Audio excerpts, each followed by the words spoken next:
Hello friends, मैं अमृत इस नए वीडियो में आपका स्वागत करता हूं। पहले वीडियो में हमने ये जाना था कि इक्विटेबल मॉर्गेज क्या होता है और उसके सारे डिटेल्स मैंने आपको बताए थे। इस वीडियो के माध्यम से मैं आपको बताऊंगा कि रजिस्टर्ड मॉर्गेज क्या है। जब भी आप ग्राम पंचायत, गुंटेबारी, सितेना विकास और सीधे शब्दों में समझने की कोशिश करें तो बी और सी खाता, अगर आप कोई भी प्रॉपर्टी परचेज कर रहे हैं, चाहे इंडिविजुअल हो या फ्लैट हो, तो उस केस में बैंक आपके साथ में रजिस्टर्ड मॉर्गेज करती है, बिकॉज उसमें कॉर्पोरेशन के बहुत सारे डॉक्यूमेंट्स नहीं आते। अब रजिस्टर मॉर्गेज में कौन कौन सा डॉक्यूमेंट कंपलसरी है जो कि आपको जानना चाहिए। तो रजिस्टर मॉर्गेज में आपके पास में प्रॉपर्टी रिलेटेड, यानी कि लैंड रिलेटेड मेजर डॉक्यूमेंट्स हैं 7/12, 8 उतारा, प्रॉपर्टी कार्ड और टाइटल सर्च रिपोर्ट, जो कि 25 ईयर्स का हो तो ज़्यादा अच्छा, बिकॉज उसमें सारे ट्रांजेक्शन आपको पता चल जाता है। और साथ में उस लैंड के प्रॉपर्टी टैक्स पेड है या नहीं है वो भी जानना जरूरी है, और उसके डॉक्यूमेंट्स भी आपके पास में रहने चाहिए। इसके बाद सी खाता में 2-3 तरह के सर्टिफिकेट आते हैं। अगर आर जोन प्रॉपर्टी है तो आर जोन सर्टिफिकेट, ग्राम पंचायत प्रॉपर्टी है तो ग्राम पंचायत सर्टिफिकेट, और अगर गुंठेवारी प्रॉपर्टी है तो गुंठेवारी सर्टिफिकेट, जो कि 2004 तक के अंदर का है तो ज़्यादा अच्छा है, क्योंकि वो गवर्नमेंट में वैलिड मानी जाती है। बैंक उसको वैलिड सर्टिफिकेट मानता है। और 2004 से अगर 2012 का अंदर का सर्टिफिकेट है, गुंठेवारी सर्टिफिकेट, तो बैंक उसको डिम्ड गुंठेवारी सर्टिफिकेट बोलते हैं। तो गाइज, ये जो सारे डॉक्यूमेंट्स हैं, और साथ में जो आपके एग्रीमेंट कॉपी है जो रजिस्टर मॉर्गेज में आपको सबमिट करनी पड़ती है, और साथ में एक नया भी रजिस्टर मॉर्गेज एग्रीमेंट जनरेट होता है।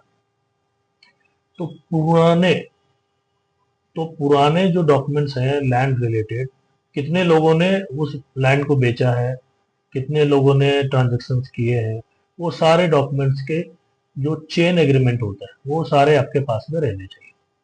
साथ में उस लैंड का लेआउट प्लान होना चाहिए। और अगर आप फ्लैट परचेज कर रहे हैं ग्राम पंचायत प्रॉपर्टी में, तो लेआउट प्लान के साथ में आपके पास में गुंठेवारी सर्टिफिकेट, आरजोन सर्टिफिकेट, और जो प्लान का है आपका लेआउट प्लान के साथ में प्रॉपर्टी के प्लान, यानी फ्लोर प्लान।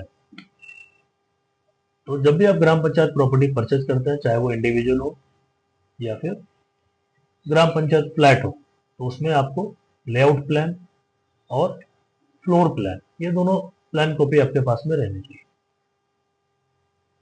तो गाइस, इस वीडियो के माध्यम से हमने समझा कि हमने कौन कौन से डॉक्यूमेंट्स रिक्वायरमेंट है।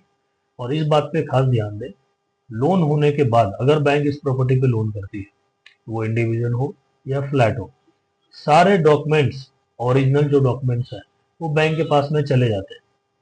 तो याद से वो सारे डॉक्यूमेंट के 2-3 कॉपी आप जो है एग्रीमेंट करके सर्टिफाइड कॉपी अपने पास में रखें, ताकि अगर आपको कभी किसी तरह का लोन का आवश्यकता हो, या फिर आप उस लोन को ट्रांसफर करना चाहते हैं, वो डॉक्यूमेंट्स के लिए आपको बैंक को कोई भी रिक्वेस्ट करने की जरूरत नहीं पड़ेगी। आप उसका एक कॉपी निकालेंगे और सामने वाले बैंक को दे देंगे।